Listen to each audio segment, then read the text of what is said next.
The Gospels are easy. They're just easy to read. And so I read through them all the time, and that's awesome. But this time reading through, when I saw the words, remember Lot's wife, I felt like God just quickened in my spirit. Like there was a pause.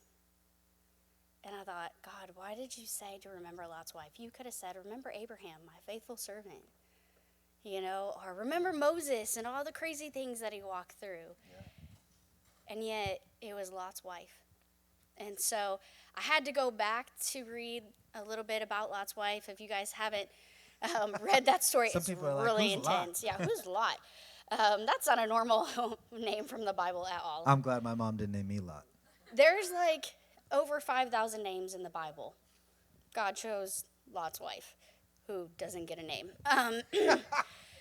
And it's so sad. And I felt sad for her because I went back to read the story. So in Genesis 18, we kind of get a little bit of the backstory where Abraham is like getting this promise from God. It's like a moment, it's the moment everyone talks about.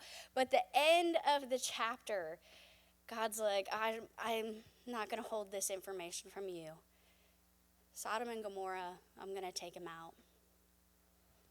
They're so terrible. The sin is so rampant. It's so crazy that it's just come to the place I got to demolish everything. It's that bad. And so when I read those words, like God's like, he's going to take out even the vegetation.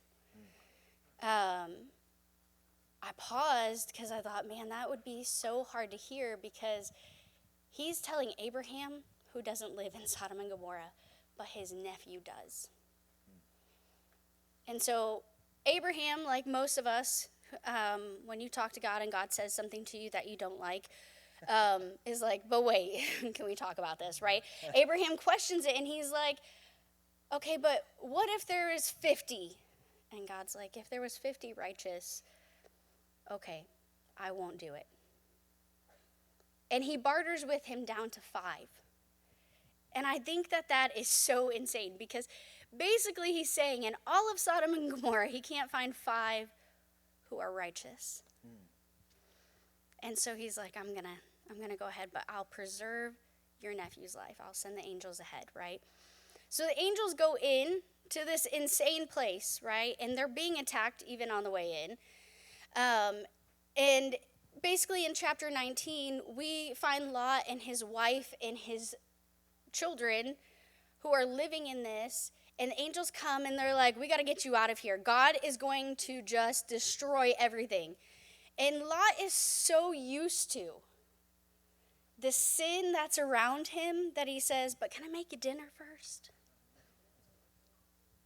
I'm going to decimate this. But yeah, sure, please make me a meal. So he's like, but stay the night with me. And I thought about it and I thought, God, how crazy. Like, if I was in a place that was that bad, like, y'all, I've been to some places, but nothing like that. And I mean, we've been to some places where I've looked around and been like, Jesus, I need you to be with me.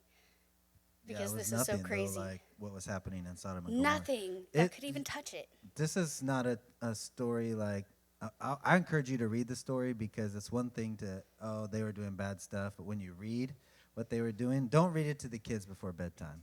That's it. You read that in the ICB, International Children's Bible, yeah. If you read it to them, because it really is intense. Yeah, craziness. But they want to, like, stay in it. And so the angels of the Lord agree to it. But he's like, but at dawn we leave. And it says that the angel had to literally pull them, which just breaks my heart because I thought, they wanted to stay. They want to stay. They want to stay in the place because the sin that was around them became comfortable. It became normalized. And that's such a scary place to be, but the truth is, it happens in our lives. Yeah. Every time that the Lord brings something to our attention and we dismiss it, we get more comfortable with it. Wow. And so as I was reading through it, I see at the end where they're going into the promise, right? God has prepared a place for them. And Lot and his children and his wife are all going, and the angel says, listen, Keep going. The Lord says, don't turn back. That's really simple. But she does. And she gets stuck. It says that immediately when she looked back that she became a pillar of salt. And it was so hard as I thought about this because I thought, man, Lot's wife got to the place where she was in between the promise of God and her past. And because she looked back with longing, she got stuck forever in that place. She never got to see her grandkids grow up. She never got to walk out the calling that God put on her life because she was so stuck longing for what was. And so when God brought that into like my heart, like it's probably been months. It's just been like over and over. I asked him, I was like, God, what is this for? And he said, for Youth Owns the Weekend. I was like, I felt like Abraham. I was like, you want to talk about it? Like, maybe not. Like, we have a lot of kids in the room, God. He's like, yeah, but there's going to be some people in the room that normally wouldn't be. And they've been looking back, and I need them to hear it. Yeah. And so I want you to listen today. Don't listen. I know PC said it earlier. Don't see this as like, oh, that's so cute that they have some kids on the panels. No, we don't. We have young men and women who have the Spirit of God within them, who God has imparted a word into them today for you. Yeah. And if you're not careful, you'll miss it. And like Lot's wife, you'll be stuck in a place where you're in between what God has for you and what would like to keep you in the place forever away from your calling. And so today, like I prayed about who was supposed to be up here, and God spoke specifically to me, and it's so wild. So one of the people that I felt like God put on my heart was Caden, and Caden's been a part of our church for just a couple of months. And man, this kid, you know when you see a leader, there's something different. He's a leader. He's a naturally born, God-gifted leader. And I felt like God said, Heather, he's one who stepped out. He's one who didn't get stuck. And even though everything would like to keep him where he was, I'm going to use him to keep things rolling. And so I wanted to ask you today, Caden, I want to honor you, first of all, for being here, because Lord knows it is not easy to hold a mic, but you do it with so much grace and so much courage. But would you just share with us what God has been doing in your life these last couple of months? Thank you, Pastor Heather, and I wanted to also thank Pastor Chris and everybody up here, too, that you guys helped me, even today the most, that with you guys asking me, Kevin showing me that it's okay to show your feelings up here, Hey, come on. Jelena helping me with what I'm going to say today, and Christian, he was telling me last service, okay, it's okay, you're doing good, when I was showing my feelings, so thank you guys. Come on. Proud of you. If Pastor Heather and Pastor Chris asked me if I wanted to be up here half a year ago, I would have said no. That's fair. And the reason for that is that I thought that church was boring or a waste of time. And I would always go to my mom and be like, do we have to go? Keep it real. That's real. But then one day I spent the night with my cousin Jelena and my aunt Titi Tuli, but some of you may know her as Lydia. And they brought me to church the next morning, and I got to experience Courageous Kids and the adult service, and I ended up enjoying both of them. So that day I wanted to start coming back to church, and so then I asked my mom, and she said yes. So then we ended up coming back to church, and that day she ended up enjoying it, not only her, but also my brothers.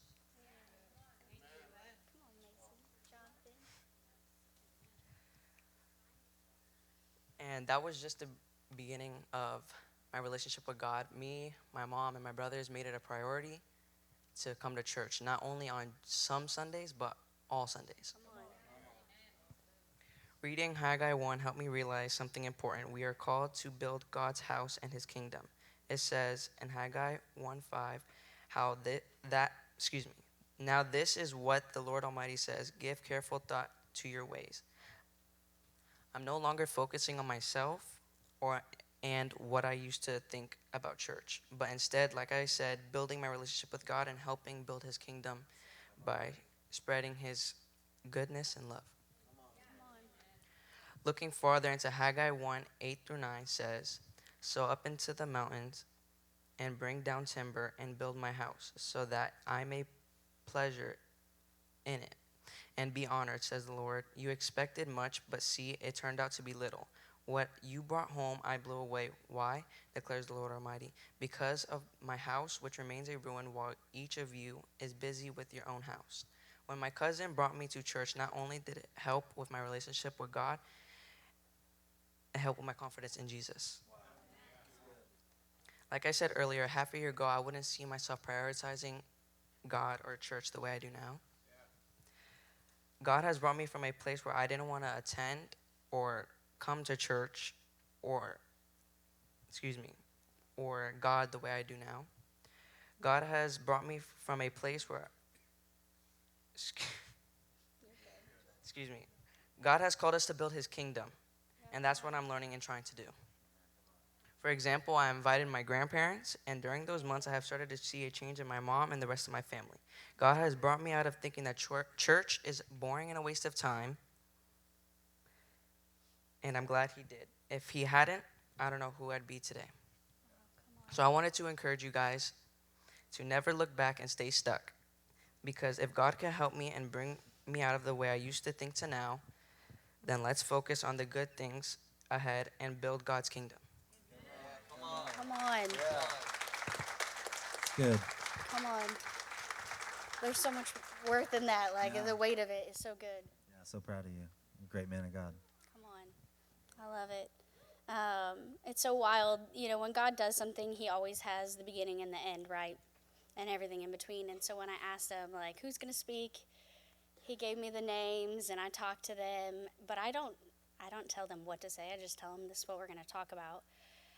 And so God was like, Christian Ayala. And y'all know, Christian's just one of my favorite people. He's like doubt. steady Eddie. Like, it would be burning down, like a house could be burning down, and he'd be like, what do you need me to do? Like, just calm as a cucumber. And so I was like, this just makes sense, Lord. But then when everyone sent me their sermon notes, I was like, wow, that makes perfect sense, because it was like the progression of starting and then walking it out, because it's hard to walk it out.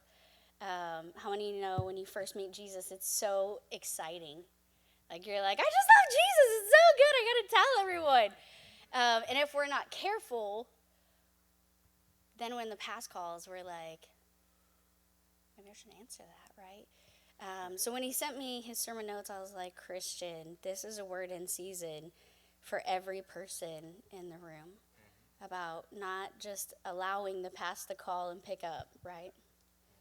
Would you share a little bit with us? Of course. I want to thank everybody for being here. Thank you so much. I see a lot of people here today. First, I want to thank the pastors, of course. Mr. Kev, that's one of my father, like one of my second fathers. And yeah, I just thank you guys for all being here.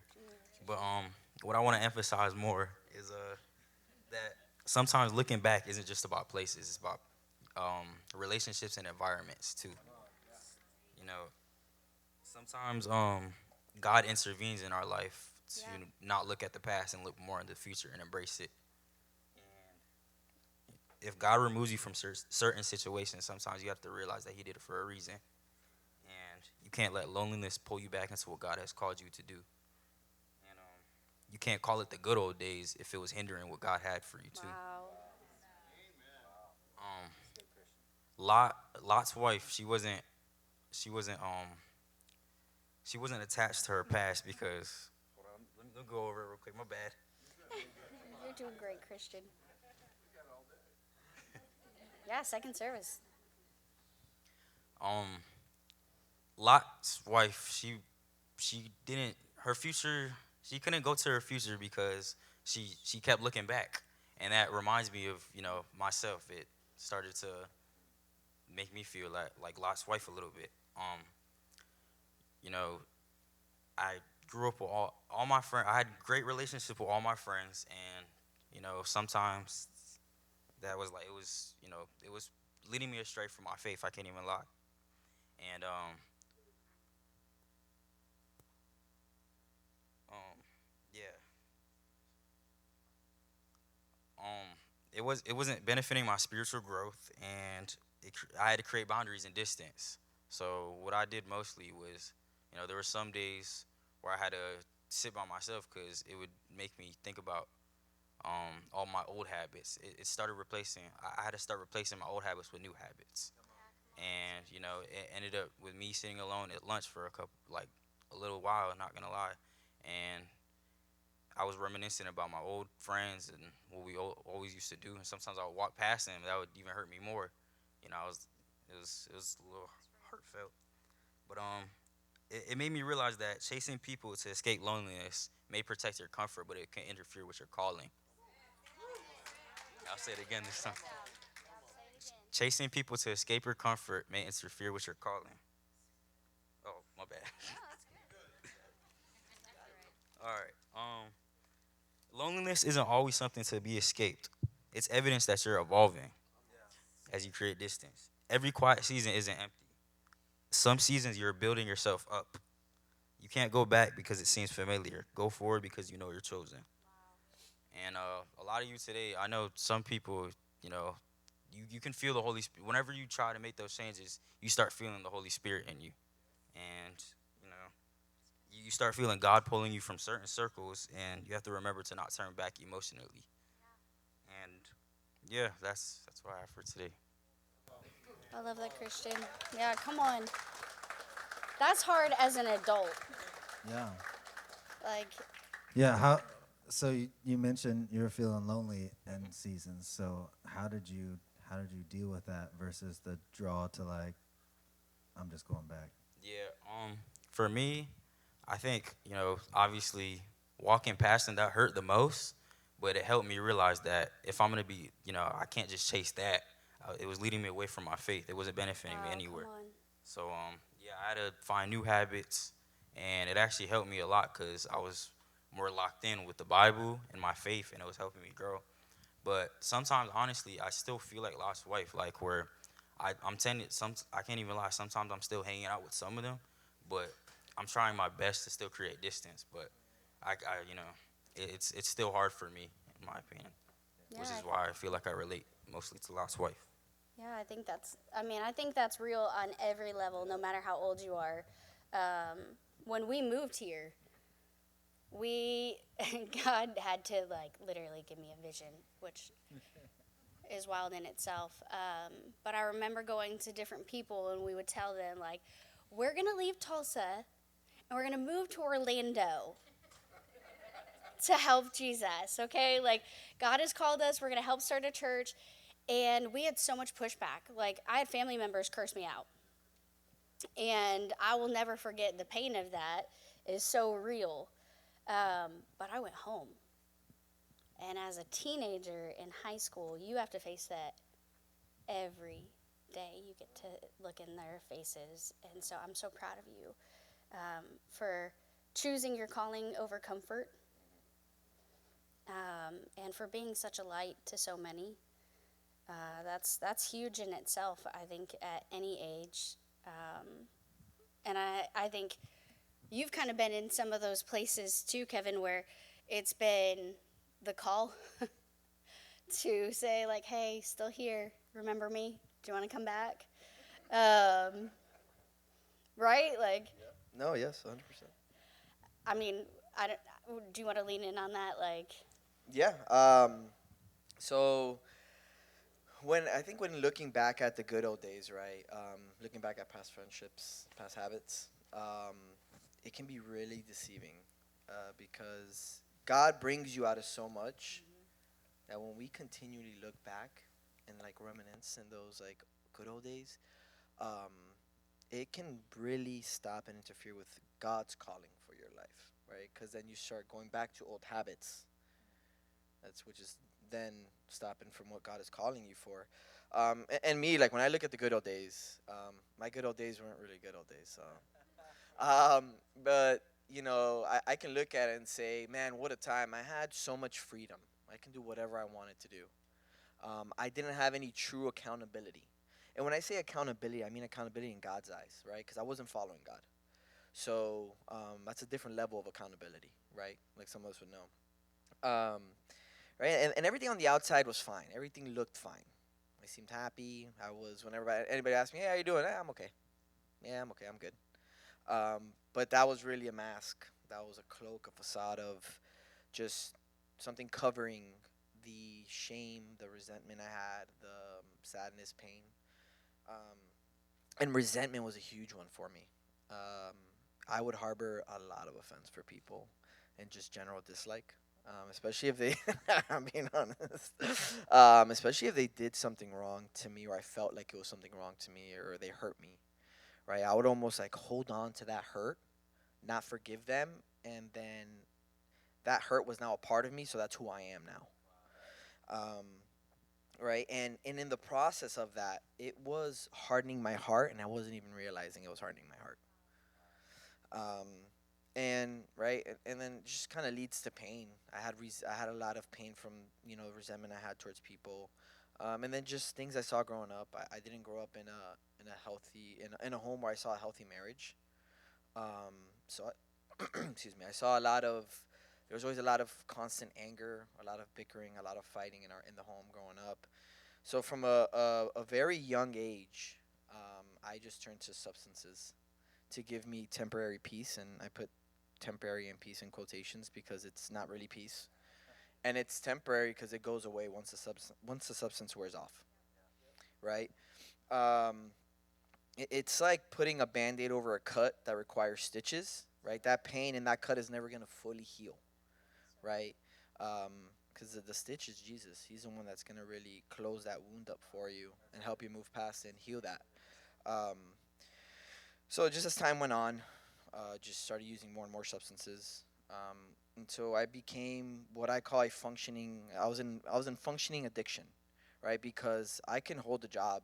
I was able to go to work, right? I was able to go to family gatherings and outings with people, but I always needed the substance to help me get through it, help me get through work, to help me in the middle of work, to help me. I need it before I go to this outing or this family gathering. Um, so it really just appeared normal, but I wasn't really, normal. And that substance was just helping me cope, right? Because that's all I was doing. I was just coping with what I had going on inside, and the substance was just helping me cope. Which in turn, I would look in the mirror and I just felt unworthy. I felt like I had no purpose. I was making absolutely zero impact to the world. Um, and even like if I were to leave with the world, would anybody miss me, really? Um, so with that, even though God would then proceed to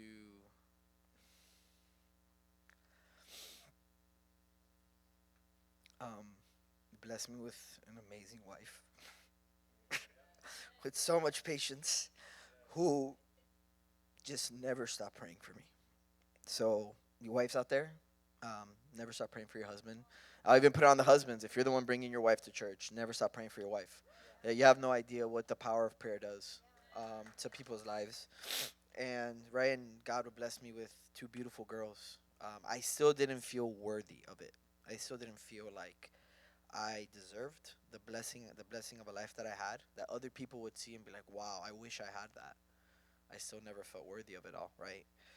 Um, and the change, right, that switch was really when I gave my life to God, started walking with God, and then on top of it, I stopped looking back at those good old days, stopped looking back at who I used to be, right? Because that's who I used to be, and God, that's not who I am anymore. Um, and it's not to say that I still didn't struggle. Like it's right. Pastor Chris tells it all the time. Our walk in faith is a marathon. It's not a sprint, right? So I still struggled with feelings of shame, feelings of unworthiness, especially when I would make mistakes. as a husband, when I would make mistakes as a father, as a human, as a friend. um, I still struggled at times with those feelings. But the change was, since I came to God, God would remind me, right? Because I would hear His voice now louder than the voice of the enemy. Because the enemy is going to try to use any and every opportunity to bring you down, to feed you lies about who you are, right? To keep you from your purpose. So God would, since I was more in the Word, walking with God, I would hear God louder now, and He would just remind me, or He would use other people to remind me who I was in His eyes, right? He would use my wife. He would use all the time people in my church, the pastors, um, just to kind of remind me, like, this is who you are, Kevin. You're not who you used to be, right? And Proverbs 24, verse 16 tells us, the righteous fall 7 times and rise again, right? It doesn't say we stay down. And I became righteous when I gave my life to Christ. All of you who've given your life to Christ, you are righteous, right? Because it's through faith in Jesus Christ that we become righteous, right? And and the righteous don't stay down, right? God never said life was going to be completely easy. He never said, he didn't say, hey, it's going to be a peach now. It's not. The enemy's going to try to attack you even more. He's gonna try. He's coming guns blazing now because he sees the change and he sees what you're doing now, and that you've given your life to Christ, and that hurts him, right? That hurts hell. Um, so with that, um, with going through life and still at times struggling and making mistakes still, because life isn't easy. But in those moments, it was redirecting and fixing my eyes on Jesus, right? And He would correct my thoughts. Um, He would correct my steps, and right, just like illuminate that path for me that He has for me specifically. Um, so, and even with this all, right, we were when Pastor Heather first brought this to me about, so what has God brought you out of? Um, right, I started putting my notes together and just kind of brainstorming and just, God, what are you wanting me to talk about? And then 2 weeks ago, Pastor Chris was, so this is in the middle of a sermon. Sometimes God will talk to you about things that you're like, yeah, okay. So in the middle of the sermon, Pastor Chris is talking about Peter. So anybody knows, for those who know who Peter is, that's Jesus' right hand guy, right? Mr. Slice and Dice himself. And for those who didn't get it and didn't laugh, you'll get it on the way home. If not, we can talk about it afterward, and I'll tell you why. Right? So Mr. Slice, so I'm sure he felt unworthy, or he felt shame when he ended up denying Jesus. And if we really look at it, he walked with Jesus for 3 years. He saw Jesus perform miracles right in front of him. Jesus told him, you're going to deny me. And he's like, no, I'm not. What are you talking about? And sure enough, he did. And he didn't do it once. He didn't do it twice. He did it 3 different times. So it's almost like 3 different opportunities to do the right thing, and he made 3 different mistakes, right? And with that, Peter could have easily, after that happened, could have easily looked back on that and stayed in that feeling, right, of unworthiness, of no purpose, of look at the mistake I did, right? But he didn't. And thank God he didn't. Because when we look at the grand scheme of it all, Peter was one of the founding fathers of the church. So had Peter allowed that to interfere, that mistake he made to interfere with his calling, it's possible we wouldn't all be here today. Right? So thank God he didn't. Right? So just want to encourage everybody here, you don't have to stay in those feelings of unworthy, of no purpose, right? Every single person here has a purpose and a calling on their life. Again, the enemy will try to lie to you until you don't, but you do. Right? And you might feel unworthy to even follow God, or maybe you just gave your life to God and you still battle with feelings of unworthiness to serve Him, to serve in the church. Again, that is a lie from the pit of hell, right? Because you have a calling, God has a purpose for you. Even Ephesians 2 verse 10 tells us, we are His workmanship, created in Christ Jesus for good works, right? Which God prepared before him that we should walk in them, right? So everyone in this room has an impact to make to the world. It can be an impact to make to friends, to family, to a random stranger you meet.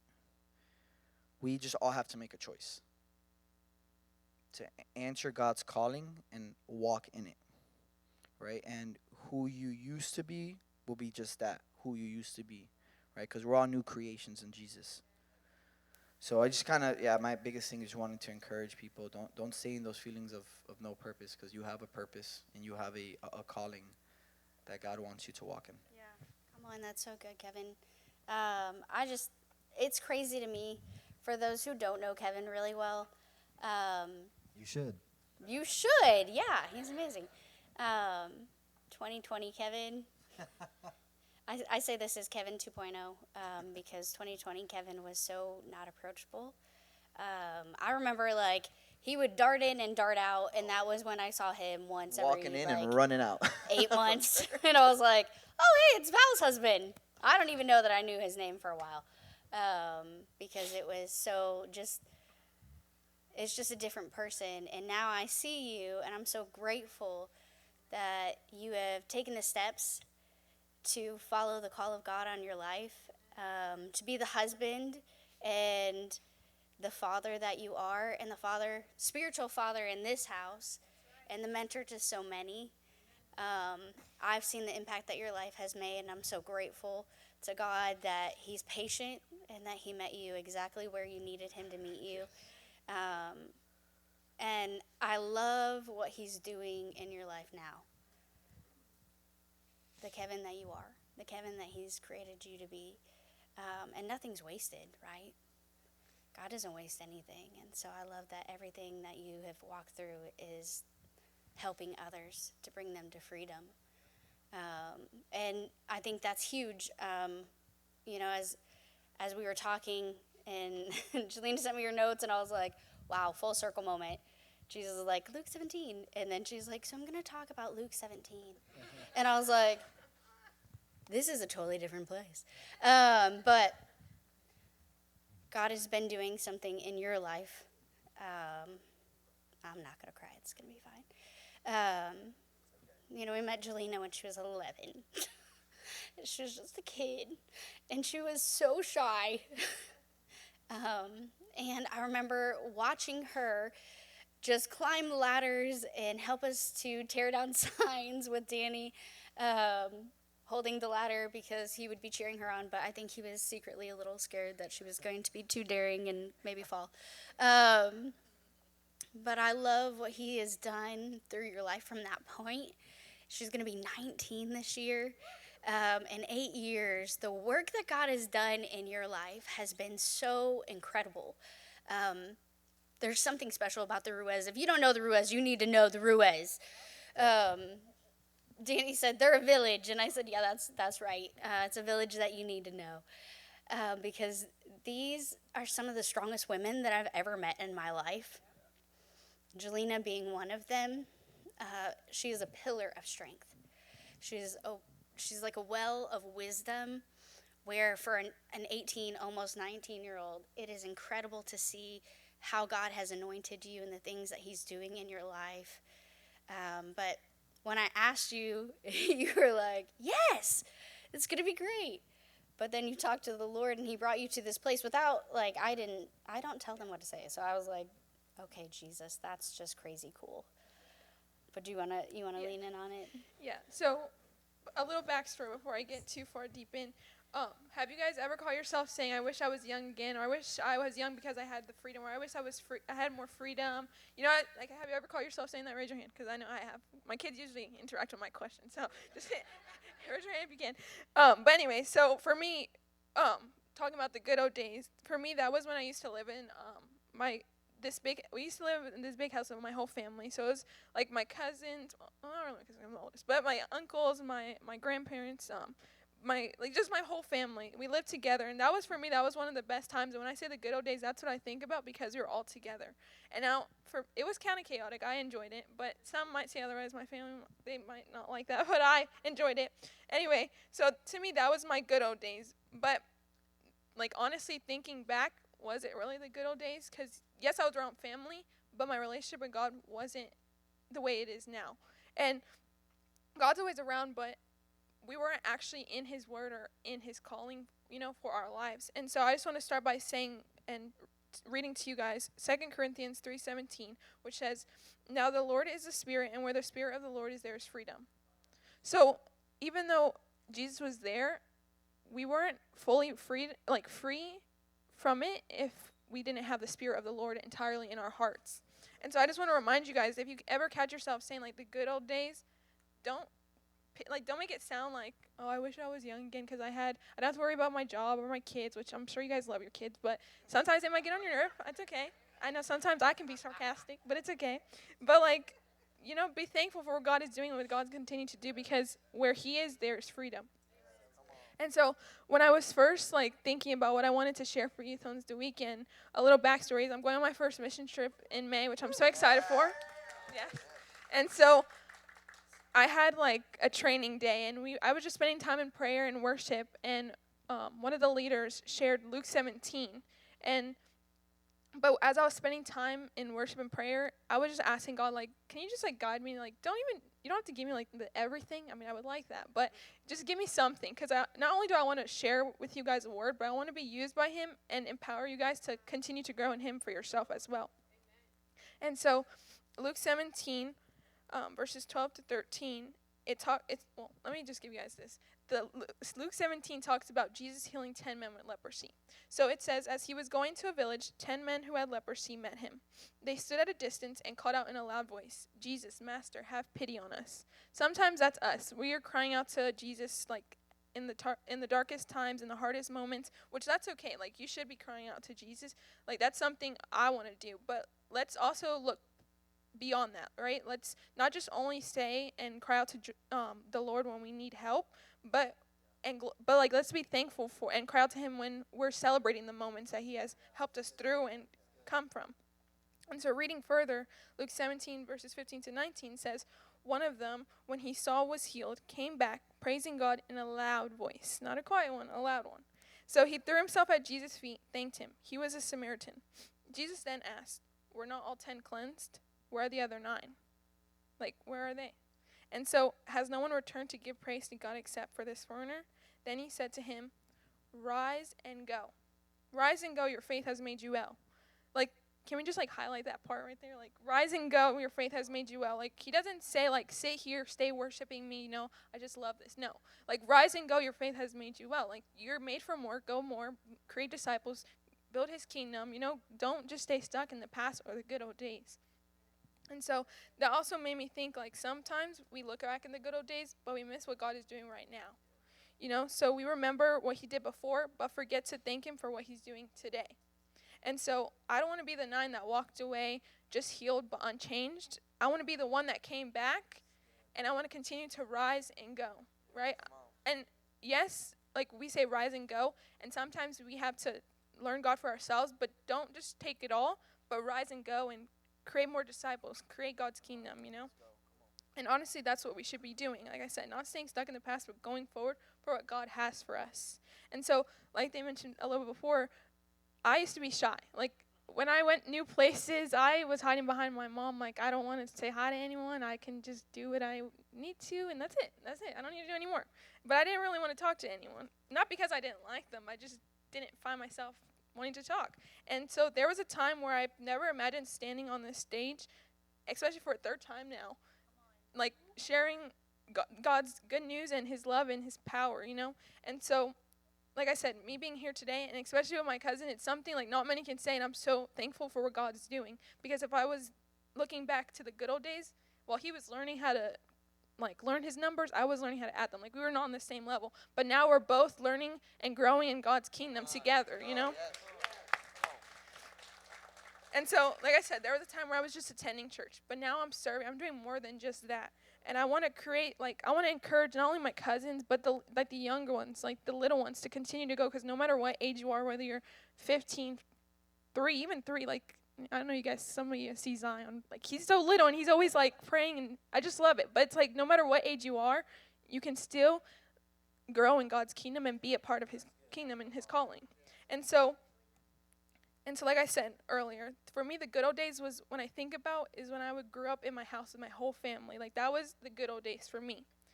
But just looking at deeper, like I said, our relationship with God wasn't that strong. And yes, we went to church. We were good people. We were not mean or anything. But we weren't really on like a Jesus level in a way. Like, we were just on our own timing, our own meaning for life, That was what we were focusing on. But so I don't want to be stuck there or look back there if it wasn't what God had for me, Because that's not what God was doing for me then. He was just, at that point, I was just living. I wasn't living for him. And so, but like I said, on a personal level, that's where I want to have my relationship with God. And like I said, I used to be shy. But having faith doesn't mean being shy. It means rising above, going and sharing his good news. Like, that's not shy. I don't want to fake that shy. I don't want to stand in the corner scared to talk about Jesus. Like, I want to go and I want to create disciples. I want to show his love. That's above all. That's my main priority, is to show God's love to others, because I want to see you guys in heaven. That's what I want to do. So I want a faith that's deep and real. And I've realized something. The good old days aren't behind me. They're right now. And they're called the good days. And so every time we choose gratitude, every time we come back to Jesus, every time we not just receive, but also serve, and those become the good days. And so I guess what I'm saying is this. I'm thankful for what God and where I am today, because the good old days have turned into the good days. And I'm choosing to grow, give, and just constantly be in God's word. And I'm thankful for what God is doing in my life as well. And I want to encourage you to not just be the 9, but be the one that comes and gives God praise and thanks and rises above and goes out and shares his his word. And so let's be the one, give thanks, serve others, and grow. And watch how God turns your good old days into the good days. Come on. Man. Thank you, Jesus. Hey, let's take this moment and pray.